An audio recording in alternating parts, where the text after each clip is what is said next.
Senhor está aqui neste lugar. Aleluia. Sinta aí o mover do Senhor. Sinta aí a presença.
Gênesis 21.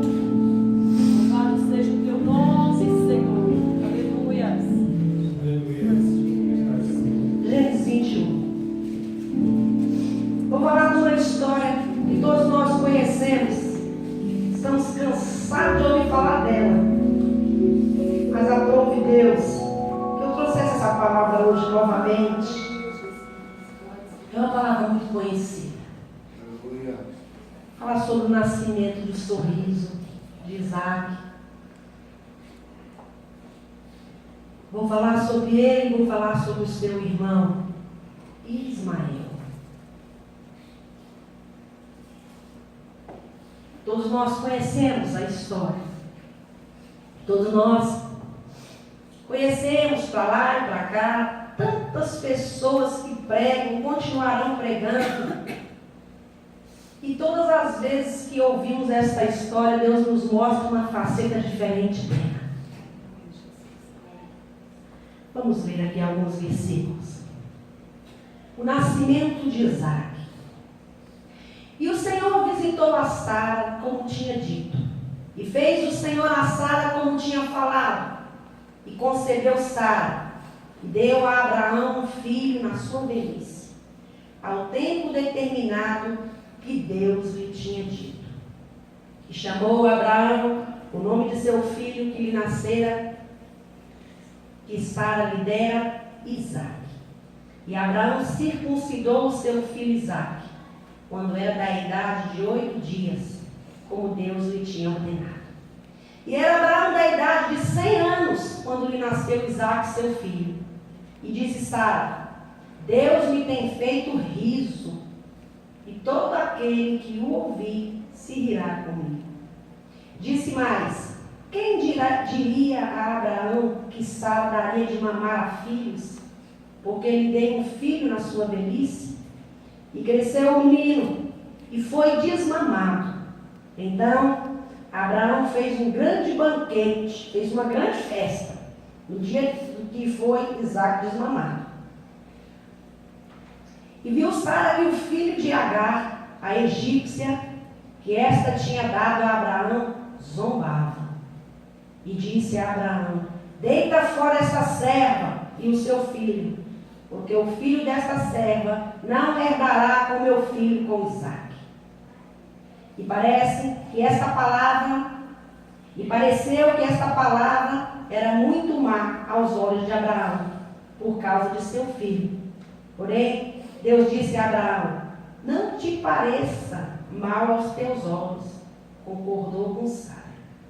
Acerca do moço e acerca da tua serva, em tudo que Sara te diz, ouve a sua voz, porque em Isaque será chamada a tua semente.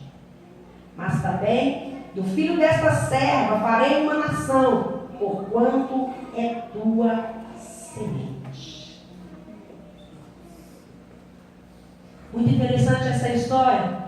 Podemos chamá-la de duas alianças. Estamos tratando sobre isso nessa campanha que começamos. As alianças do homem com Deus e de Deus com o homem. E essa história retrata bem este símbolo desta aliança. A aliança da lei e a aliança da graça. Quando nós olhamos para essa história, e quando a gente vê, quando Deus chama Abraão e Sarai, né? E diz que eles teriam um filho, já tinha até passado o costume das mulheres, conhecemos essa história, e eles riram porque não acreditaram. Mas depois, lá na frente, a gente vê o cumprimento da promessa. Mas antes dessa promessa se cumprir, antes desta aliança da graça se cumprir, eles resolveram dar um jeitinho na promessa. Isso custou muito caro. Sara tinha uma serva chamada Agar, egípcia, morava com a sua família. Nós podemos até imaginar a história dela. Pobre, a família devia dever muito, porque venderam-na para Abraão, para Sara. E ela foi morar com eles como escrava. E obedecia em tudo a sua serva. E ficou ali trabalhando. Você imagina o sofrimento dessa mulher, de Agar, a serva, a escrava, trabalhando ali para Sara. Ficaram amigas. E nessa amizade vai, essa amizade vem, começaram a conversar. E Sara conta-lhe os seus desejos, conta a ela que tinha muita vontade de ter um filho, mas que não podia por causa da avançada idade. Deus já tinha dito, já tinha falado, mas eles não creram. Não creram, e por causa dessa incredulidade, outras pessoas pagaram um alto preço. Muitas vezes, pelo pecado de outra pessoa, muitos pagam. Pela incredulidade de Sara e pela incredulidade de Abraão, nós vemos o sofrimento dessa mulher e seu filho. Pela incredulidade deles, chamaram ela e tiveram a brilhante ideia: não, o meu marido vai se deitar contigo e tu lhe gerarás um filho, será o filho da promessa. E aí tudo certo, tudo acertado, ela engravida. Engravida e tem um filho. O menino nasce e eles tinham certeza, Abraão e Sara, que ele era o filho da promessa. Que ele era da descendência de Jesus. Que ele geraria, através desta escrava, a graça. Abraão e Sara tinham certeza, cuidavam do menino, brincavam com o menino, levavam o menino para passear, mimavam o menino, e estava tudo bem. Agar agora de escrava, porque muitas vezes a gente olha e pensa que Agar foi simplesmente uma vítima da incredulidade deste patriarca. A gente olha por um lado e vê que ela foi vítima, sim, mas não foi tão vítima assim. Teve também a sua parcela de culpa. Quando ela engravida e o menino nasce, ela começa a humilhar a sua senhora. Até que um dia, Sara começa a maltratá-la, porque não suporta mais. Ela não pode ter filho. Olha para a situação dessa mulher. Ela não pode ter filho. A escrava agora está grávida. No pensamento de Sara e de Abraão, aquela escrava geraria o herdeiro da promessa. Geraria aquele que Deus tinha prometido. Até que um dia aparece Sara na presença dela e começa a humilhá-la. E ela foge para o deserto.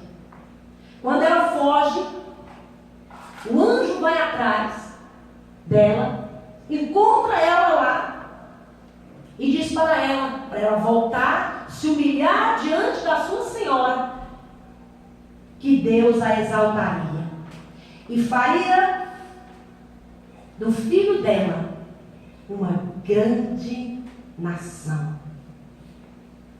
E assim foi feito. Ela volta para a casa da sua senhora com o seu filho e continua achando que o seu filho seria o herdeiro da promessa.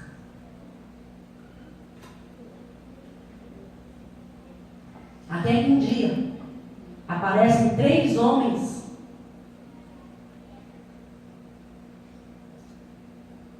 e diz que Sara vai engravidar. Sim. E ela engravida. E o dia que ela engravida, mesmo tendo passado o costume das mulheres, mesmo já estando em avançada idade, Deus fez um milagre. Deus fez um milagre porque que ele tinha prometido. Mesmo eles não tendo acreditado, Deus fez o milagre. Quantas vezes Deus tem falado para nós que vai nos tirar de situação tal e nos colocar em situação tal, e muitas vezes nós não cremos. Porque olhamos e vemos que o milagre é tão grande, não somos dignos. Olhamos para a situação e não olhamos para Deus. Nós pegamos Deus e diminuímos Ele, colocamos Ele dentro do nosso problema. E o nosso problema ofusca Deus. Temos essa capacidade de fazer isso. E fazemos isso tantas vezes. Mas mesmo assim, porque quem falou é fiel. Quem falou foi o Deus Todo-Poderoso. Se Ele disse que iria engravidar, engravidaria assim como Sara engravidou. Eu creio. Aleluia. E ela engravida. E a palavra do Senhor diz que no dia que o menino cresceu e foi desmamado, então Abraão fez um grande banquete nesse dia, no dia que Isaac foi desmamado. Glória. Isaac devia ter aqui, neste período de 3 a 4 anos de idade, quando ele foi desmamado. E o pai fez um banquete, fez um grande churrasco, fez aquela festa que a gente faz quando nossos filhos completam 1 ano de idade. Eles não entendem nada, mas a gente faz assim mesmo. A gente festeja. Porque estamos felizes. Passou o período que a criança poderia morrer. O período mais melindroso passou. E acontecia isso aqui. Foi desmamado. Não iria morrer o menino. Já estava com 3 a 4 anos de idade. Aí no versículo 9 diz assim: e viu Sara que o filho de Agar, a egípcia, que esta tinha dado a Abraão, zombava. Quando a gente olha, passa despercebidamente por esse versículo e pensa: mas isso é uma bobeira, isso é coisa de criança. Uma criança zomba da outra. Isso é tão comum. Qual o mal que há nisso? Mas quando você começa a entrar nessa história a fundo, você vê que não é uma coisa simples. Aqui, você vê já um rapaz. Porque Ismael aqui já tinha de 16 a 17 anos. Não era uma criança. Era um rapaz. Já quase saindo da adolescência. E ele zombava da criança. Se olharmos para o lado dele, pelo lado dele, ele teria até razão. Ele foi criado como se fosse o filho da promessa, o herdeiro escolhido, o filho prometido, por causa do erro de seu pai, Abraão. E agora, chegam 3 homens e diz que eles engravidariam. Sara engravida, o menino nasce, já está de 3 a 4 anos, o menino está sendo desmamado, fatalmente iria tomar-lhe o lugar. E ele começa a zombar. Quando olhamos para essa situação, nós percebemos e vemos que o nascimento de Isaac não foi segundo a carne, como foi Ismael. Porque a graça é pela fé. E a lei que representa Ismael é pela carne. E a lei não pode salvar. Pela força da carne, pela força da lei, ninguém